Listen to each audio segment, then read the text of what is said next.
Hello everyone. आज जो chapter discuss करेंगे हम लोग वो है चैप्टर नंबर 17। जो लास्ट चैप्टर है that is anti corruption and anti bribery laws in India. बराबर। Chapter exam point of view से इतना इंपॉर्टेंट नहीं है, एक आध क्वेश्चन इसमें से अगर पूछ लिया तो ठीक है। चैप्टर भी बहुत छोटा है, लिमिटेड कंसेप्ट है इसके अंदर। सो स्टार्ट करते हैं चैप्टर। तो बेसिकली जैसे आपको नाम से ही पता चल रहा है कि this chapter talks about anti corruption and anti bribery laws कि इंडिया में क्या है। क्योंकि देखो, इंडिया में one of the basic issue is, जैसे तो इंडिया में तो बहुत इश्यूज है, ऑब्वियसली हर कंट्री में कुछ ना कुछ इश्यू होते हैं, जैसे इंडिया में भी कुछ इश्यूज है। बट इंडिया में one of the main issue माना जाता है ब्राइब, करप्शन। बराबर। करप्शन जब तक रहेगा ना तब तक बोलते ना लोग अपनी पोजीशन का फायदा। देखो जनरली क्या होता है, करप्शन आया मतलब क्या हो रहा है कि पर्सन अपनी पोजीशन का फायदा उठा रहा है और वो डोमिनेटिंग पोजीशन पे रह के एडवांटेज लेगा, और जो बेचारा लोअर लेवल पे है उसकी तो बैंडी बजेगी। बराबर। तो इंडिया में करप्शन को स्टॉप करने के लिए काफी सारे लॉज, काफी सारे एक्ट इंडिया में इंप्लीमेंट किए गए हैं। बराबर। तो वो सब क्या क्या, कौन से लॉज है, किस में क्या क्या प्रोविजंस बनाए हैं, कौन से anti corruption law, anti bribery laws जो है किसको किसको कवर करते हैं, उसमें पेनल्टी के क्या प्रोविजंस है, तो वो सब चीजें हम लोग ये पर्टिकुलर चैप्टर में डिस्कस करेंगे। ठीक है। तो सबसे पहले मैं देखता हूं तो जैसे रेगुलेटरी एथिक्स, कि कोई भी आप एक्टिविटी करो तो आपके अंदर सबसे पहले एक एथिक्स होना चाहिए। नेवर थिंक्स दैट कि मैं इस चीज में फायदा उठा लूं, इसमें मैं गेन कर लूं, इसमें मैं एडवांटेज ले लूं। कभी भी इस इंटेंशन से आपको कोई भी एक्टिविटी नहीं करनी है। So ethical practices can be voluntary और compulsory. Again compulsory practices can be categorised into following. जैसे एक होता है सेमी कंपल्सरी, एक होता है क्वाजी स्टैट्यूटरी, और एक होता है स्टैट्यूटरी। देखो सब में फर्क क्या है। सेमी कंपल्सरी का मतलब क्या होता है, customary which has become ritual, that is a family customs, organizational customs, religious customs। तो वो सेमी कंपल्सरी हो गया। सेमी कंपल्सरी का मतलब आप ये चीजें करो तो अच्छा है, नहीं किया तो भी ठीक है, बट कहीं ना कहीं रिलीजन के हिसाब से वो गलत है, कहीं ना कहीं एक फैमिली कस्टम के हिसाब से वो गलत है। बराबर। जैसे लोग फास्टिंग करते तो ऐसा होता है कि जब तक फास्ट आपका खत्म नहीं हो गया आप कुछ खा नहीं सकते। बराबर। खा लिया तो मैं ऐसा सोचता ना किसको पता चलने वाला है, मुझे पता है ना मैंने खाया, बाकी मैं थोड़ी जाके 10 लोगों को बताऊंगा कि मैंने फास्ट था फिर भी मैंने फास्ट तोड़ के बीच में खा लिया। ये किसको समझने वाला है। तो इससे सेमी कंपलसरी तुम लोग करो नहीं करो, मतलब इतना कोई ऑब्जर्व करने वाला नहीं है। बराबर। और ये एक रिलीजियस कस्टम है, आपको खुद को पता है आपने गलत किया है, बट इसकी कोई पनिशमेंट पेनल्टी यहाँ पे प्रिस्क्राइब नहीं हो सकती है। ठीक है। देन आता है cause statutory. So this would include rules, regulations, code of conduct, discipline rules, office orders, circulars, etc. Her organisation के अंदर या इंडिया में आप देखोगे ना तो रूल्स, रेगुलेशन, लॉज ये सब एप्लीकेबल होते हैं। बराबर। तो ये सब चीजों में सबसे इंपॉर्टेंट चीज क्या होती है कि ये ऐसा है जो फॉलो करना पड़ेगा, और अगर नहीं किया ना तो इसके कंसिक्वेंसेज आते हैं। आप जैसे ऑफिस में जाते हो जॉब पे, तो उसमें देखो ऑफिस के भी कुछ गाइडलाइंस, कुछ रूल्स होते हैं that you have to follow. कि जैसे सपोज मंडे से थर्सडे आपको कंपलसरी फॉर्मल्स पहनने हैं, Friday casuals allowed, Saturday Sunday छुट्टी। आप कभी मंडे क्या फॉर्मल्स में, सॉरी कैजुअल्स में चले जाओ तो देखो 10 लोग आपको सुनाएंगे, पहले तो आपका बॉस आके सुना देगा वो बात अलग है, बट कहीं ना कहीं क्यों, क्योंकि एक कोड ऑफ कंडक्ट, एक डिसिप्लिन मेंटेन करना है हमको। अगर ये सब चीजें इतना नहीं देखा तो लोग अपने हिसाब से कुछ भी करेंगे, अपने हिसाब से आएंगे, अपने हिसाब से जाएंगे, अपने हिसाब से कुछ भी पहन के आएंगे। तो कहीं ना कहीं वो जो एटमोसफियर है वो खराब होता है। ठीक है। ऐसा लगेगा कि बॉस की कोई सुनता नहीं है तो उसकी वैल्यू खत्म हो जाएगी। तो ऑब्वियसली वो हो गया ना कि डिसओबे कर रहे हो आप किसी के ऑर्डर को, किसी के डिसीजन को, तो वो नहीं करना है, तो उसमें एक्शन हो सकता है। And statutory common law which applies to all, ये स्टैट्यूटरी है, लॉ है जो सबको फॉलो करना है। जैसे आज मैं बोलूं कि जैसे फैमिली लॉ में हिंदू लॉ है, मुस्लिम लॉ है। ठीक है। एंटी करप्शन में जैसे अभी बहुत सारे लॉज है, लोकपाल आ गया। बराबर। जैसे मनी लॉन्ड्रिंग हो गया, फिर बेनामी ट्रांजैक्शन हो गया। तो ये सारे लॉ हम लोग को एप्लीकेबल है, आईपीसी हो गया, ये सब कुछ हम लोग को एप्लीकेबल है। बराबर। और ये एप्लीकेबल है इसका मतलब तुम लोग को इस चीज को फॉलो भी करना पड़ेगा। करेक्ट। नहीं करोगे तो उसकी जो प्रोविजंस है, जहाँ पे लिखा है कि अगर ये पर्सन ये चीज को फॉलो नहीं करता है तो उसके कंसिक्वेंसेस वो ये झेल सकता है, then ready for the consequences. बराबर। चलो अभी हम लोग देखते हैं कि स्पेशली लॉज इन इंडिया क्या है जो एंटी करप्शन से रिलेटेड या एंटी ब्राइबरी से रिलेटेड है। तो इसमें देखेंगे हम लोग, देखो कितने लॉ आपको सिलेबस में ये चैप्टर के अंदर पढ़ने हैं। सबसे पहला पढ़ना है Delhi special police establishment act 1946, then Unlawful Activities Act 1967, then Foreign Corruption Practices Act 1977, then Prevention of Corruption Act 1988, Central Vigilance Commission Act 2003, and the last one is Lokpal and Lokayukta Act 2013. तो मैं ऐसा बोल सकता हूं कि corruption के लिए, corruption को स्टॉप करने के लिए, ब्राइब जैसी एक्टिविटी को बंद करने के लिए इंडिया में बेसिकली 6 एक्ट है जो इस चीज के ऊपर डील करते हैं। पहला कौन सा है?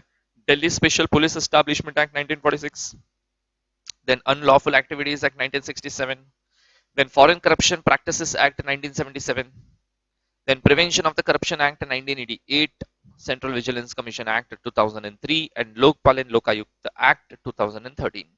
बराबर। अभी देखो आपका सिलेबस जो ये पर्टिकुलर चैप्टर ना, चैप्टर नंबर 17, इसके अंदर ये 6 एक्ट का ब्रीफ दिया है। बराबर। एक दो एक्ट थोड़ी डिटेल में भी दिए हैं, बस ये 6 चीज पढ़ लो और आईसीएसआई का कोड ऑफ कंडक्ट पढ़ लो कि आईसीएसआई ने एंटी ब्राइब एंटी करप्शन के लिए क्या क्या चीजें बनाई है। ये पढ़ लिया, मतलब टोटल 7 चीज पढ़नी है, ये 6 एक्ट और आईसीएसआई का कोड, ये 7 चीज पढ़ लिया, आपका चैप्टर खत्म हो गया। इतना ही है ये इसमें। बराबर। तो चलो स्टार्ट करते हैं हम लोग, वन बाय वन सारे एक्ट हम लोग देखते हैं। सबसे पहले हम लोग देखते हैं Delhi special police establishment act 1946। तो इसमें देखो क्या लिखा है। CBI traces its origin to the special police establishment which was set up in 1941 by the government of India. The preamble of the act provides that it is an act to make the provision for the constitution of the special police force in Delhi for the investigation of the certain offences in the union territories, for the superintendence and administration of the said force, and for the extension to the other areas of the power of the jurisdiction of the members of the said force in regard to the investigation of the said offences. यहाँ पे ये particular act के अंदर दिल्ली की एक special force को power दिया जाता है कि जहां पे भी बोलते ना कोई रॉन्गफुल एक्ट होता है, कोई ऑफेंसिव एक्ट होता है जो ये एक्ट के हिसाब से है, गलत एक्ट है, तो उसके ऊपर एक्शन लेने का पावर वो स्पेशल फोर्स जो है ये पर्टिकुलर एक्ट के अंदर जिसको बनाया गया है वो लोग ही उसके ऊपर इन्वेस्टिगेशन करेंगे। बराबर। फिर चाहे वो यूनियन टेरिटरीज हो या अदर कोई भी स्पेसिफाइड एरियाज हो, तो वहां पे उनका ही पावर है कि वो पर्टिकुलर फोर्स ही इन्वेस्टिगेशन कर सकता है, और कोई भी नॉर्मल लोकल पुलिस या कोई भी other person appointed by the government नहीं कर सकते, इसके लिए वो स्पेशल फोर्स ही काम करेगा। ठीक है। The functions of the SPE then were to investigate the cases of bribery and the corruption in the transaction with the War and Supply Department of India during the World War II. Basically यहाँ पे corruption के ऊपर investigation की बात कर रहे हैं हम लोग कि करप्शन होता है, ब्राइब वाले केसेस होते हैं, तो उसके ऊपर यहाँ पे इन्वेस्टिगेशन करना बहुत जरूरी है। Even after the end of the war, the need for the central government agency to investigate the cases of a bribery and corruption by the central government employees was felt. Originally ये world war 2 के and पे जब and हुआ था वो time के ऊपर से ये स्टार्ट हुआ था, तब से लेके आज तक इसको ऐसे ही इंप्लीमेंट किया जा रहा है। The Delhi special police establishment act was therefore brought into the force in 1946। The CBI's powers to investigate case is derived from this act. CBI भी इसमें इंटरफेयर कर सकती है। बराबर, क्योंकि करप्शन का केस है तो सीबीआई आ सकता है। As amended by the Central Vigilance Commission Act 2013, काफी सारी चीजें इसमें चेंज कर दी जो सेंट्रल विजिलेंस एक्ट में यहाँ पे नहीं थी तो वहां पे कवर कर दी। And this is an act to make the provision for the constitution of the special police force in Delhi for the investigation of the certain offences in the union territories, for the superintendence and the administration of the said force, and for the extension to the other powers and jurisdiction of the members of the said force in regard to the investigation of the said offences, जो already हम लोग first paragraph में पढ़ चुके हैं कि यहाँ पे एक स्पेशल फोर्स ही इन्वेस्टिगेशन करेगा और कोई भी normal officer, normal police force, local police force, ये लोग का ये पर्टिकुलर केस में कोई इन्वॉल्वमेंट नहीं होना चाहिए। क्योंकि देखो ब्राइब एक पूरा अलग है, ठीक है, तो उसके लिए काम भी अलग लोग करेंगे तो वो ज्यादा बेटर है, उसके लिए स्पेशल फोर्स होनी चाहिए क्योंकि उनको पता होगा कैसे करना है, क्या करना है। क्योंकि आप जब ब्राइब के केसेस में इन्वेस्टिगेट करते हो ना, तो जिसके ऊपर इन्वेस्टिगेट कर रहे हो, जो पर्सन के ऊपर, वो खुद आपको वापस ब्राइब देने की ट्राई करेगा कि मेरे अगेंस्ट फाइंडिंग नहीं मिला, ऐसा बता दो, मैं इतना पैसा दे दूंगा। तो ब्राइब के केस में भी आपको ब्राइब देंगे। और ये फोर्स को स्पेशलिस्ट के लिए बनाया गया है कि कुछ भी हो जाए तुम लोग को तो ब्राइब नहीं लेना है, तुम लोग ने अगर इसमें ब्राइब लिया तो तुम लोग को तो छोड़ेंगे नहीं। ऑब्वियसली आप फोर्स में हो जो एंटी ब्राइब एक्टिविटी के ऊपर ध्यान दे रहा है और आप खुद ही ब्राइब ले रहे हो, तो ऑब्वियसली इसके कंसेक्वेंसेस उनको तो बहुत भारी पड़ेंगे। चलो फिर दूसरा हम लोग देखते हैं, सेकेंड एक्ट आता है हमारा अनलॉफुल एक्टिविटीज एक्ट 1967। सो इसमें देखते हैं, the act was enacted to make the provision as to more effective prevention of individuals and associations certain unlawful activities। So basically ये एक्ट किस चीज के लिए बनाया गया है कि इंडिविजुअल या कोई एसोसिएशन ग्रुप बना के कोई अनलॉफुल एक्टिविटी ना करे तो उसको स्टॉप करने के लिए अनलॉफुल एक्टिविटीज एक्ट 1967 को इंट्रोड्यूस किया गया।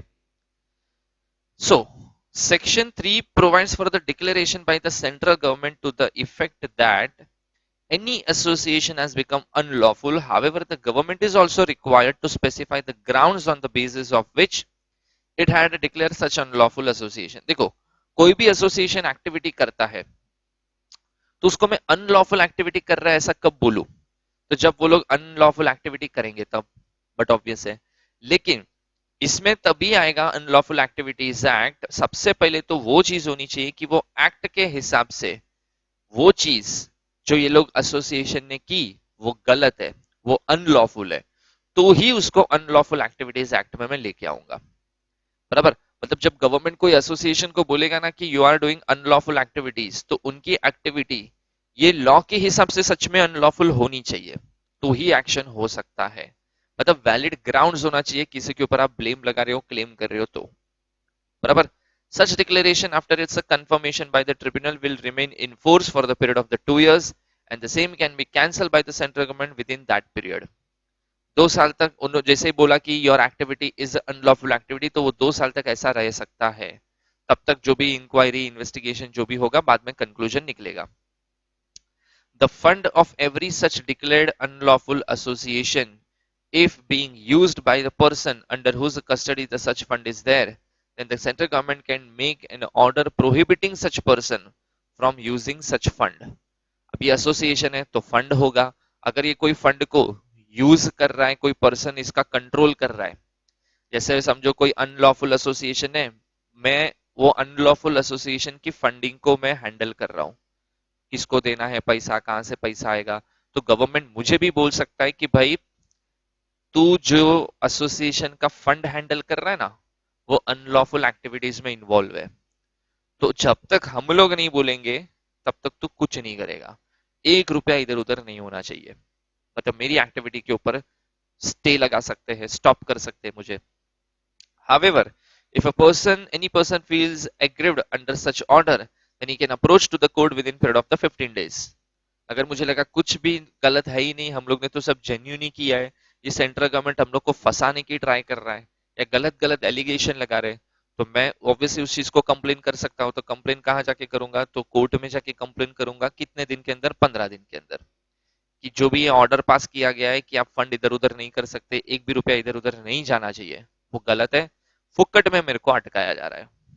ठीक है, मतलब ऑब्वियसली एक्ट पर्सन को अपना राइट डिफेंड करने का भी चांस देता है। ठीक है, next, association after being declared as unlawful under this act continues to be member thereof, takes a part in its meeting, makes a contribution of any kind for its purpose or otherwise acted in the manner as provided under the provision, then he should be held guilty under the act and the punishment can extend to life imprisonment and should not below 5 years imprisonment along with the fine। एक बार unlawful activity बोल दी मेरा association है, मेरे association को central government ने बोल दिया कि भाई तुम लोग अनलॉफुल एक्टिविटी में इन्वॉल्व हो। एक बार ऐसा अगर मुझे बोल दिया ना, तो फिर मैं कोई कंट्रीब्यूशन नहीं कर सकता हूं, मैं फंड इधर उधर नहीं कर सकता हूं, मैं मीटिंग नहीं बुला सकता हूं, मैं कोई एक्टिविटी नहीं कर सकता हूं, मतलब मेरा एसोसिएशन कुछ नहीं कर सकता है। जब तक आप गिल्टी में से नॉन गिल्टी प्रूफ नहीं हो जाते तब तक आप शांति से बैठो, कुछ नहीं करना है। और अगर कुछ किया, इट मींस आप गवर्नमेंट के डिसीजन को ओवर पावर करने की ट्राई कर रहे हो, आप गवर्नमेंट के डिसीजन को डिसरिस्पेक्ट करके आप अपने हिसाब से एक्टिविटी करने की ट्राई कर रहे हो। तो अगर ऐसा किया गया तो क्या होगा इसका consequences? Punishment, life imprisonment and should not below 5 years of imprisonment along with fine. कम से कम 5 साल तो मिलेगा ही मिलेगा। पॉसिबल है लाइफ इम्प्रिजनमेंट भी मिल जाए और फाइन भी आएगा। कंपलसरी है, इतनी पेनल्टी तो कम से कम आपको मिलेगी ही मिलेगी। किसके अंदर? अनलॉफुल एक्टिविटीज एक्ट के अंदर 1967 में। चलो और भी चीजें हैं। So section 15 of the act defines the terrorist act as an act done with the intent to threaten or likely to threaten the unity, integrity, security, etc. of India by using various destructive substances provided under the provisions. The punishment for such act is the death penalty if the same results in the death of any person, and in any other case, the punishment can extend to life imprisonment and minimum 5 years of punishment is given. देखो आप लोग ये सोचते थे कि unlawful activity क्या है, यहाँ पे एक एग्जांपल दे दिया। जैसे समझो मैं टेररिस्ट ग्रुप से कनेक्टेड हूं, मैं कोई बॉम्ब ब्लास्ट नहीं करवाता हूं, मैं कोई अटैक नहीं कराता हूं, मैं क्या करता हूं, फंड अरेंज करके देता हूं। मतलब टेररिस्ट को फंडिंग चाहिए तो फंडिंग रेस करने का काम, फंडिंग को अरेंज करने का काम मेरा है। फिर वो पैसा जमा करके मैं टेररिस्ट ग्रुप को वो हैंड ओवर करता हूं और उससे वो लोग टेररिस्ट एक्टिविटी करवाते हैं। मैं दिखाने के लिए, जैसे देखो एक बेस्ट एग्जांपल अगर इसका दूं, अगर तुम लोग ने बेबी मूवी देखा रहेगा तो उसमें इसका बेस्ट एग्जांपल है। देखो वो नेपाल जाता है, नेपाल में वहां पे एक टेररिस्ट है, ठीक है। तो वहां पे देखो उसमें वही चीज दिखा है कि दिखाने के लिए टूर्स एंड ट्रैवल्स का बिजनेस करता है वो, लेकिन बेसिकली उसका जो एक्टिविटी है वो टेररिस्ट के लिए फंड अरेंज करके देना और बाद में टेररिस्ट को वो फंड हैंड ओवर करना, सो दैट वो लोग अपनी रॉन्गफुल एक्टिविटीज को परफॉर्म कर सके। बराबर। तो मैं दिखाने के लिए टूर्स एंड ट्रैवल्स का बिजनेस समझो कर रहा हूं, लेकिन मेन मेरा ऑपरेशन क्या है, इस तरीके से फंडिंग को अरेंज करके देना। तो मेरी एक्टिविटी क्या है? Unlawful activity. तो अगर ऐसा कुछ मैंने किया तो डेथ पेनल्टी हो गई। अगर मेरी इस एक्टिविटी की वजह से कोई भी पर्सन की डेथ हुई तो या तो लाइफ इम्प्रिजनमेंट या तो मिनिमम 5 years तो इम्प्रिजनमेंट मिलेगा ही मिलेगा। ठीक है। Then section 26 to 34 deals with the issue relating to the court to order forfeiture of the proceeds of terrorism, issue of show cause notice before the forfeiture of the proceeds of terrorism, appeal order of forfeiture not to interfere with the other punishment, claims by the third party, powers of the designated authority, certain transfer to be null and void। एक बार तुम लोग को बोल दिया ना कि भाई तुम लोग टेररिज्म एक्टिविटी में इन्वॉल्व हो, तुम्हारी सारी एक्टिविटी ऑटोमेटिकली तुम लोग को बंद करनी पड़ेगी। बराबर। और टेररिज्म एक्टिविटी में जनरली क्या होता है कि आपको अपील के चांस नहीं मिलते, आप ऑर्डर को चैलेंज नहीं कर सकते।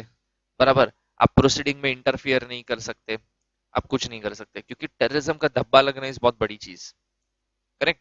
For feature of the property of certain person, company to transfer shares to the government. ये भी हो सकता है आपकी प्रॉपर्टी आपकी हाथ से जा सकती है, वो प्रॉपर्टी जो आपने टेररिज्म एक्टिविटी के लिए यूज की है। ठीक है। चलो उसके बाद दो एक्ट हम लोग ने पढ़ लिए, अभी हम लोग देखते हैं थर्ड वाला, that is foreign corrupt practices act 1977। बराबर। तो अब देखते हैं ये क्या है। सो देखो इसको शॉर्ट फॉर्म में बोलते हैं FCPA। बराबर। So FCPA is to make it illegal for companies and their supervisors to influence foreign officials with any personal payment और rewards. The FCPA applies to any person who has a certain degree of connection to the US and engages in the foreign corrupt practices. The act applies to any act by US businesses, foreign corporations trading securities in the US, American nationals, citizens, and resident acting in the furtherance of a foreign corrupt practice where or not they are physically present in the US. This is considered the nationality principle of the act. Any individual that are involved in those activities may face a prison time. बराबर देखो क्या लिखा है. FCPA is to make it illegal for the companies and their supervisor to influence foreign officials with any personal payment or rewards. बराबर. अगर कोई भी company या कोई भी सुपरवाइजर फॉरेन ऑफिशियल्स को इन्फ्लुएंस करते हैं, स्पेशली यूएस, अगर उनको इन्फ्लुएंस करते हैं और कोई एडवांटेज लेने की ट्राई करते हैं तो उनके ऊपर फॉरेन करप्ट प्रैक्टिसेस एक्ट 1977 लगाया जाता है. ठीक है. The FCPA enacted in the 1977 generally prohibits the payment of bribes to the foreign officials to assist in obtaining the or retaining the business. मतलब तुम लोग ने फॉरेन ऑफिसर्स को भी पैसा खिलाने का ट्राई किया. मतलब तुम लोग इंडिया में तो करप्शन कर रहे हो, तुम लोग इंडिया का नाम खराब कर रहे हो यूएस में भी जाके. बराबर. उधर के ऑफिसर्स के लोगों को तुम लोग फंडिंग वंडिंग या ब्राइब देने की ट्राई कर रहे हो. The FCPA can apply to prohibited conduct anywhere in the world and extend to publicly traded companies and their officers, directors, employees, stakeholders and agents. Agents can include third party agents, consultant, distributor, joint venture partners and others. सब आ जाते हैं इसके अंदर. It means तुम लोग को India में बैठ के कोई भी फॉरेन ट्रांजेक्शन जब भी करते हो तो फॉरेन ऑफिशियल्स को ब्राइब देने का नहीं. ब्राइब अगर उनको दिया, उनको देने का ट्राई किया, उनको इन्फ्लुएंस करने का ट्राई किया विथ ब्राइब, तो तुम्हारे ऊपर foreign corrupt act practice act 1977 के प्रोविजंस लगाए जाएंगे. ठीक है. चलो आगे देखते हैं. Prevention of the corruption act 1988. इसमें तो ज्यादा कुछ है नहीं इतना. सो PCA criminalize the acceptance of gratification other than the acceptance of the legal remunerations by the public servant which is paid by their employers in connection with the performance of their duties. जैसे समझो, अगर मैं कोई officer हूं, government job कर रहा हूं या कोई नॉर्मल जॉब भी मैं कर रहा हूं, तो मैंने क्या किया, ऑब्वियसली मैं एक एम्प्लॉय हूं, तो मैं क्या करूंगा, at the end of the month क्या लेगा, सैलरी. बराबर. सैलरी मुझे कौन देगा, एम्प्लॉयर. तो मेरा जो सैलरी है ना, वो मेरा लीगल अर्न किया हुआ पैसा है. इस पे तो मेरा हक बनता है, वो तो मैं ले भी सकता हूं. इसको लेने से मुझे कोई ना नहीं बोल सकता है कभी. लेकिन क्या लिखा है, एक्सेप्टेंस ऑफ ग्रेटिफिकेशन, और भी कोई मॉनिटरी एडवांटेज या काइंड में कोई एडवांटेज लेने का ट्राई किया other than acceptance of legal remuneration. Legal remuneration, legally जो चीज तुम लोग को मिलनी चाहिए सैलरी के नाम पे, काइंड में जो भी चीज लीगली मिलनी चाहिए, उसको छोड़ के तुम लोग और भी कोई एडिशनल चीज एक्सेप्ट कर रहे हो. पब्लिक सर्वेंट अगर कोई चीजों को एक्सेप्ट करता है, बराबर, तो उनके ऊपर ये पर्टिकुलर एक्ट के हिसाब से एक्शन होता है. जैसे समझो ROC office, registrar of companies.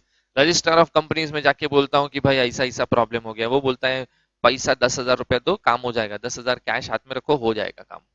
बराबर. मतलब वो क्या कर रहा है, वो सैलरी तो ले ही रहा है, सैलरी उसका लीगल सैलरी है, लीगल रेम्यूनरेशन है, प्लस उसको और भी जो परक्विजिट्स मिलते होंगे वो भी वो ले रहा है. लेकिन ये सब कुछ छोड़ के वो एडिशनल सोर्स ऑफ इनकम भी बना रहा है, क्या, ब्राइब. और वो मेरे से पैसा ले रहा है और पैसा लेके वो मुझसे एडिशनली काम करके देगा. मतलब शायद देखो, इंसान पैसा कब देता है, जब या तो बोलते ना कुछ गलत काम करवाना होता है ना, तभी देता है. अगर जब लीगली आपको इज्जत से कुछ कराना है ना, तो आपको पैसा देने की जरूरत नहीं. लेकिन आप कुछ कांड करोगे ना, तो उसको छुपाना पड़ता है फिर, तब जाके लोग ये सब ब्राइब, करप्शन, ये सब चीजें करवाते हैं. बराबर. So aiding and abetting the commission of bribery is also an offence. Aid मतलब हेल्प करना, सपोर्ट करना. अबेट मतलब प्रोवोक करना. अगर कोई ऑफिसर ब्राइब नहीं ले रहा है, समझो मैंने किसी ऑफिसर को बोला मैं 10,000 देता हूं, मेरा काम करके दो, तो वो बोलता है कि नहीं, मैं ब्राइब लेके काम नहीं करता है, मैं ऑनेस्ट पर्सन, ऑनेस्टी के साथ काम करेगा. तो दूसरा जो गवर्नमेंट ऑफिसर था ना, जो मुझे पहचानता था, मैंने बोला क्या रे, कैसा है रे, इतना पैसा दे रहा हूँ इसको, फिर भी काम करने को तैयार नहीं है. अब वो ऑफिसर है ना, वो जो ब्राइब नहीं ले रहा था ना, उसको एक्सप्लेन कर रहा है, क्या रे ले रे, बहुत पैसा आ गया है क्या तेरे पास, ले चुपचाप, कुछ नहीं होता है, किसी को पता नहीं चलेगा, ये अपना ही बंदा है, किसी को नहीं बोलेगा, सो डोंट वरी. मतलब आप क्या कर रहे हो, किसी को हेल्प कर रहे हो, प्रोवोक कर रहे हो, किस चीज के लिए, करप्शन करने के लिए, ब्राइब लेने के लिए. तो जो पैसा खुद नहीं ले रहा है लेकिन सपोर्ट कर रहा है, हेल्प कर रहा है, प्रोवोक कर रहा है, उसके ऊपर भी एक्शन हो सकता है नहीं होगा, हमेशा होगा। ठीक है। सो offense such that any person who bribes or attempts to bribe a public servant or acts as a middleman for such bribing may also be held liable। बराबर। देखो और भी लिखा है, such that person who bribes or attempt to bribe a public servant, bribe दिया या attempt किया, देखो मतलब कौन कौन जाएगा, ब्राइब लेगा वो भी गया, मतलब एक्शन होगा उसके ऊपर, जो ब्राइब लेने में हेल्प कर रहा है वो भी होगा, ब्राइब लेने में सपोर्ट कर रहा है वो भी गया, ब्राइब लेने के लिए प्रोवोक कर रहा है वो भी गया, बराबर। ब्राइब दे रहा है तो वो तो पहले ही जा रहा है, बराबर। ब्राइब देने की मैंने अटेम्प्ट की, दिया नहीं है अभी तक, अटेम्प्ट किया तो भी मैं जाऊंगा, बराबर। ये सब लोग रिस्पॉन्सिबल है। मिडलमैन, जिसके थ्रू मैं ब्राइब देता हूं, अभी जैसे इसका भी एक एग्जांपल मैं देता हूं, डिपार्टमेंट कौन सा है वो मैं नहीं बताऊंगा क्योंकि ये चीज खुद मैंने भी की है। देखो गलत है तो वो गलत है, आई नो दैट, मतलब मैंने देखा है, ठीक है। कि जब ब्राइब लेते ना तो ऐसा डायरेक्टली वो गवर्नमेंट डिपार्टमेंट में जाके ब्राइब नहीं देते। जैसे मैंने एक मुंबई में एक चीज देखी है, एक डिपार्टमेंट में मैं गया था काम करने के लिए, तो वहां पे ब्राइब का सिस्टम मतलब कैसा, जब नया नया जाना चालू किया था तभी तो इतना पता नहीं था, फिर लोग पहचानने लगे, फिर धीरे धीरे चीजें पता चली। तो वहां पे ब्राइब कैसे देते हैं, समझो मैं गवर्नमेंट ऑफिसर हूँ, आपको मुझे ब्राइब देना है ना, तो आप मेरे हाथ पैसा पैसा लेके नहीं आओगे, सर ये लो, ऐसा तो मैं ऑफिशियली लेगा भी नहीं। मेरे ऑफिस में बैठ के तुम लोग ऐसा मेरे को पैसा दोगे, मैं कभी ना लूं। तो मैं क्या करूंगा पता है, एक चाय वाला है उसके बाजू में, उसके साथ सेटिंग, वो चाय वाले को मतलब मैं क्या करूंगा, तुम लोग मेरे पास आओगे, सर 50,000 का ब्राइब देना है, पैसा कहाँ पहुंचाओ बताओ, बराबर। तो मैं क्या बोलूंगा, ठीक है काम करो, इधर का चाय है ना बहुत अच्छा आता है, जाओ उधर, उधर खाली मेरा नाम दो, बराबर। मैं उसको फोन कर दूंगा, वो समझ जाएगा, वो हैंडल कर लेगा, बराबर। तुम लोग ने बोला ठीक है। अभी तुम लोग जब नए नए ब्राइब दे रहे हो 50,000 रुपया, so you are not aware about that कि क्या चालू है भाई, चाय वाला किधर से आया बीच में। मैं चाय वाले को फोन करेगा, ऐसा ऐसा एक आदमी आएगा, उससे 50,000 ले लेना, बराबर। अभी चाय वाले तुम लोग गए चाय पीने, चाय वाले को पूछा, चाय वाला बोला हाँ मेरे को दे दो, तुम लोग ने बोला तेरे को, तू तो चाय वाला है, अरे भाई दे दो, बोला ना इधर दे दो, बराबर। 50,000 उधर, बराबर। अब 50,000 उधर दिया, करेक्ट। मैं शाम को जब ऑफिस से निकलूंगा ना, तो पहले मैं चाय पीने जाऊंगा, डे का जो कलेक्शन है वो उठाऊंगा उधर से घर पे, उसमें 1,000 2,000 5,000 चाय वाले को भी दे दिया, वो भी खुश, मैं भी खुश, सब खुश। चाय वाला कौन है, मिडल मैन है, क्लाइंट पर्सन ब्राइब दे रहा है, मैं गवर्नमेंट ऑफिसर ब्राइब ले रहा हूं, लेकिन हम लोग डायरेक्टली डील नहीं कर रहे, हम लोग किसी मिडल मैन के थ्रू डील कर रहे हैं, बराबर। तो जो मिडल मैन होगा ना, वो भी क्या होता है, क्रिमिनल माना जाता है as per this particular act. अब मैंने तो जैसे देखो ना, मतलब ट्रेनिंग में और या जब काफी सारी चीजें जब हैंडल किए क्लाइंट के लिए, तो मतलब बहुत देखा है। जैसे और एक एक्सपीरियंस बताता हूँ कि ब्राइब में लोग कैश तो देते ही है, काइंड भी मैंने देखा है कि काइंड भी देते हैं, रिंग ला के दिया, ठीक है। यहाँ तक मैंने आईपीएल की टिकट्स भी ब्राइब में देते हुए देखा है लोगों को, कि भाई मुंबई इंडियंस का मैच है, तो 2 टिकट अरेंज कर दो मेरे और मेरी बीवी के लिए, बराबर। तो 2 टिकट वो अरेंज कर देगा, ऑन एन एवरेज एक टिकट 2,500-3,000 रुपए का आता है, 6,000 6-7 हजार का टिकट हो गया, बस हो गया, पैसा नहीं चाहिए, खाली टिकट, और टिकट वो चाय वाले के उधर रख के जाएगा, टिकट जाते हुए मैं कलेक्ट कर लूंगा, किसी को पता भी नहीं चलेगा कि टिकट के थ्रू भी ब्राइब किया गया है। तरीके बहुत है, लोग डिफरेंट डिफरेंट तरीके यूज करते हैं फॉर द ब्राइब, जो मैंने चीजें देखी है वो मैं बता रहा हूँ आपको, ठीक है।